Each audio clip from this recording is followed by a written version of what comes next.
जैसे कि आप सबको पता है कि हमने इस चैनल पर एक सीरीज प्रीवियस ईयर के क्वेश्चंस की स्टार्ट की हुई है, जिसकी ये 4th सीरीज है। और हमने लास्ट सीरीज में एक क्वेश्चन छोड़ा था जिसका आंसर हमें इस सीरीज में बताना था। तो आई होप आपने वो सीरीज़ करी होगी, और अगर नहीं की तो आप स्टार्ट कर सकते हैं, क्योंकि एग्ज़ाम काफ़ी पोस्टपोन हुए हैं तो आपको काफ़ी बेनिफिट होगा। हम जो कल क्वेश्चन छोड़े थे उसका आंसर यहाँ पे बताते हैं।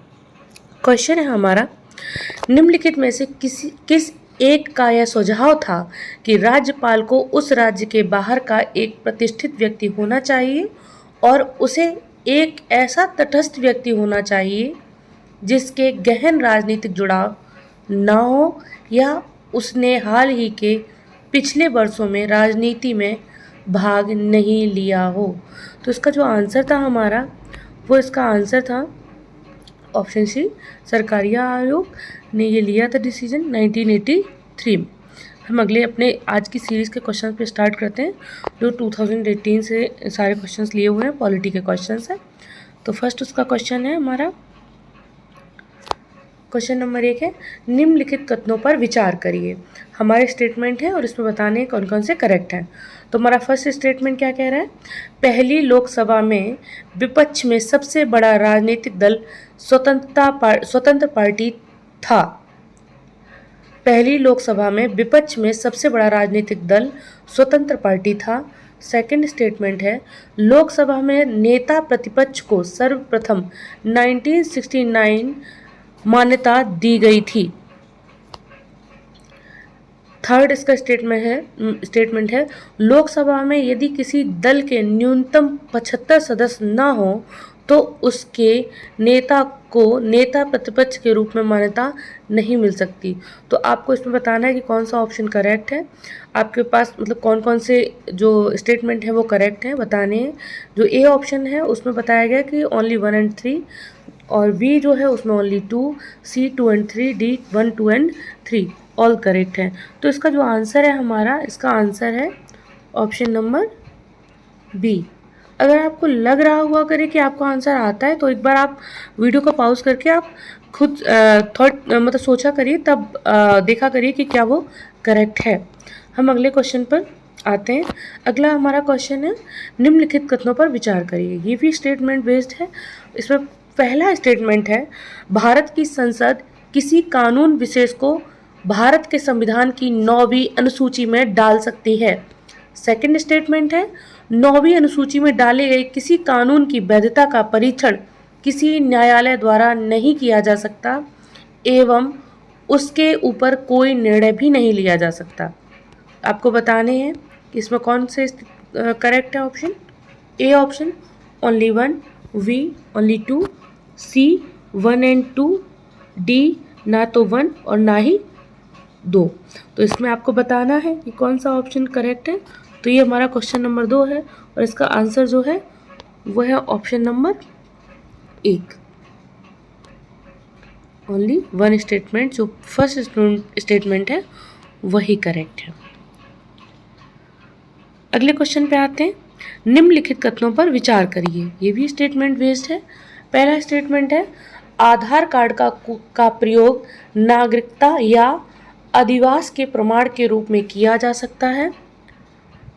सेकंड स्टेटमेंट है, एक बार जारी करने के बाद इसे निर्गत करने वाला प्राधिकरण आधार संख्या को निष्क्रिय या लुप्त नहीं कर सकता। तो आपको इसमें बताने कौन कौन से करेक्ट हैं। Option A only 1, B only 2, C both and D ना 1 ना ही 2। तो इसका जो आंसर हमारा करेक्ट है वो है हमारा थर्ड का डी बोथ। अगले क्वेश्चन पे आते हैं, भारत की संसद के संदर्भ में निम्नलिखित में से कौन सी संसदीय समिति इसकी समीक्षा करती है और सदन को सूचित करती है कि जो विनिमय नियम, उपविनय, उपनियम, उपविधि आदि बनाने की शक्तियां संविधान द्वारा प्रदत्त हैं या सदन द्वारा प्रत्यायोजित हैं, उनका कार्यपालिका द्वारा इन प्रत्यायोजित डेलीगेशन की परिधि के भीतर उचित प्रयोग हो रहा है। तो इसमें बताना है कौन सा करेक्ट है। ऑप्शन नंबर ए सरकारी आश्वासनों संबंधी समिति, ऑप्शन बी अधीनस्थ विधान संबंधी समिति, सी नियम समिति, डी कार्य सलाहकार समिति। तो इसका आंसर है फोर्थ का वी, यानी अधीनस्थ विधान संबंधी समिति। अगले क्वेश्चन पे आते हैं। धन विधेयक के संबंध में निम्नलिखित में से कौन सा कथन सही नहीं है? ये क्वेश्चन हो चुका है लास्ट सीरीज में। तो क्वेश्चन है हम इसमें आपको बताना है कौन सा करेक्ट होगा। ए ऑप्शन है किसी बिल जिसे विधेयक कहते हैं को किसी बिल को धन विधेयक तब माना जाएगा जब इसमें केवल किसी कर के अधिरोपण, उन्मूलन, माफी, परिवर्तन या विनियमन से संबंधित प्रावधान हो। बी ऑप्शन है धन विधेयक में भारत की संचित निधि एवं भारत की आकस्मिकता निधि की अविरक्षा से संबंधित उपबंध होते हैं। सी धन विधेयक भारत की आकस्मिकता निधि से धन के विनियोजन से संबंधित होता है। डी धन विधेयक भारत सरकार द्वारा धन के उधार लेने या कोई प्रत्याभूति देने के विनियमन से संबंधित होता है। तो आपको इसको बताना है। इसका ऑप्शन जो है ऑप्शन नंबर सी है। अगले क्वेश्चन पे आते हैं। क्वेश्चन नंबर 6, भारत के राष्ट्रपति के निर्वाचन के संबंध में निम्नलिखित कथनों पर विचार कीजिए। स्टेटमेंट फर्स्ट है प्रत्येक एमएलए के वोट का मूल्य अलग अलग राज्य में अलग अलग होता है। सेकंड, लोकसभा के सदस्यों के वोट का मूल्य राज्यसभा के सदस्यों के वोट के मूल्य से अधिक होता है। तो आपको इसमें बताना है कौन कौन से करेक्ट हैं। स्टेटमेंट ऑप्शन इसमें कौन सा सही है, तो आपको पॉज करके बता सकते हैं क्योंकि काफ़ी पढ़ा होगा आपने ये क्वेश्चन। तो क्वेश्चन नंबर 6 का आंसर है हमारा सी वोट।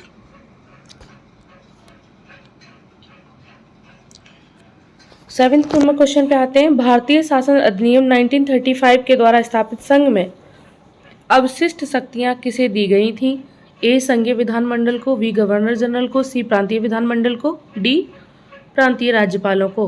तो इसका जो आंसर है वी गवर्नर जनरल को। अगले क्वेश्चन पे आते हैं। क्वेश्चन नंबर 8 है। हमें इसमें स्टेटमेंट दिए गए हैं, बताना है कौन सा करेक्ट है। नंबर 1, विधानसभा का कि अध्यक्ष यदि विधानसभा की सदस्य नहीं रहती या रहता तो अपना पद रिक्त कर देगा या देगी। हम दोबारा पढ़ते हैं। विधानसभा का अध्यक्ष यदि विधानसभा का सदस्य नहीं रहता तो वह अपना पद रिक्त कर देगा। सेकंड, जब कभी विधानसभा का विघटन किया जाता है तो अध्यक्ष अपने पद को तुरंत रिक्त कर देगा। तो इसमें बताने हैं। इसमें पता नहीं आज थोड़ा सा टेक्निकल इशू कुछ हो रहा है, बार बार हम कोशिश करते हैं कि मेंटेन कर रखें। और इसमें ऑप्शंस है 4, इसमें से आपको बताना है कि कौन कौन से स्टेटमेंट करेक्ट है हमारे। A only 1, B only 2, B both and D ना ही 1 है ना ही 2 है। तो इसका जो आंसर है हमारा वो है ऑप्शन नंबर ए ओनली 1। विधि और स्वाधीनता के बीच सबसे उपयुक्त संबंध को निम्नलिखित में से कौन प्रतिबिंबित करता है? ए यदि विधियां अधिक होती हैं तो स्वाधीनता कम होती है। बी यदि विधि नहीं है तो स्वाधीनता भी नहीं है। सी यदि स्वाधीनता है तो विधि निर्माण जनता को करना होगा। डी यदि विधि परिवर्तन बार बार होता है तो वह स्वाधीनता के लिए खतरा है। तो आपको इसका आंसर बताना है कौन सा करेक्ट है। तो इसका आंसर जो है 9th का वी, यदि विधि नहीं है तो स्वाधीनता भी नहीं है। अगले क्वेश्चन पे आते हैं। निम्नलिखित कथनों पर विचार कीजिए।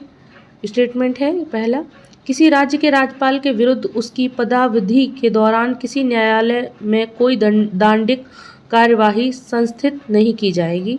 सेकंड, किसी राज्य के राज्यपाल की परिलब्धियां और भत्ते उसकी पदावधि के दौरान कम नहीं किए जाएंगे। आपको बताना है कौन कौन से करेक्ट है। A, B, C, D इनमें बताना है आपको। 10वें का आंसर जो है हमारा option number C, 1 and 2 both. अगले क्वेश्चन पे आते हैं। निम्नलिखित में से किनको विधि के शासन के प्रमुख लक्षणों के रूप में माना जाएगा।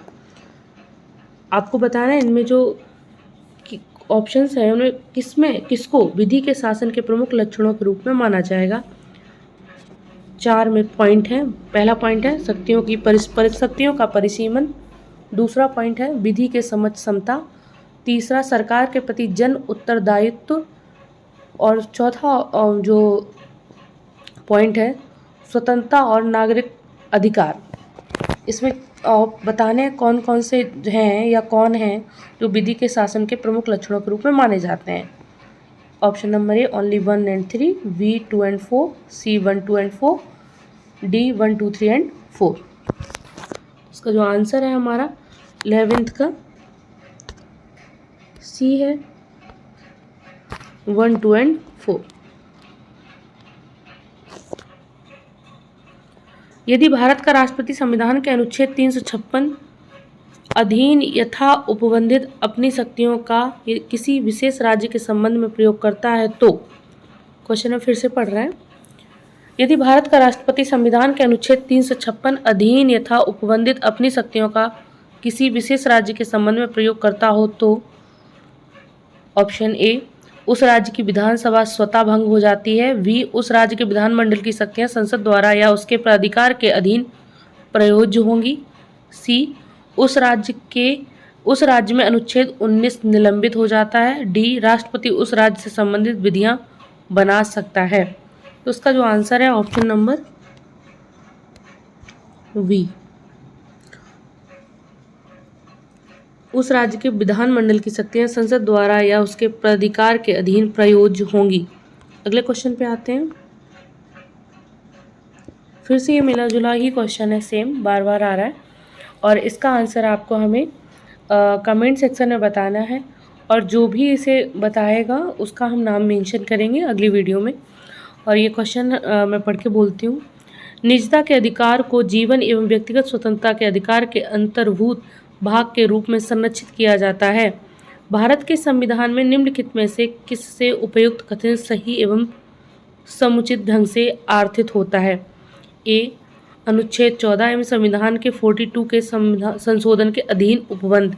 बी अनुच्छेद 17 एवं भाग 4 में दिए गए राज्य के नीति निर्देशक तत्व। सी अनुच्छेद 21 एवं भाग 3 में गारंटी की गई स्वतंत्रताएं। डी अनुच्छेद 24 एवं संविधान के 44वें संशोधन के अधीन उपबंध। तो हमें उम्मीद है कि आपको इसका आंसर आता होगा क्योंकि इससे रिलेटेड कई बार क्वेश्चंस आ चुके हैं, 2-3 मुझे लगता है हर सीरीज में अब तक आए हुए हैं। तो जो भी इसका सही आंसर बताएगा उसको हम ज़रूर अगली वीडियो में उसका नाम मेंशन करेंगे। और उम्मीद है आपको हमारी सीरीज़ अच्छी लग रही होगी और आप हमें इस सीरीज़ को बनाए रखने के लिए, आप हमें मोटिवेट करने के लिए अच्छे अच्छे कमेंट और सजेशंस देते रहेंगे। Thank you.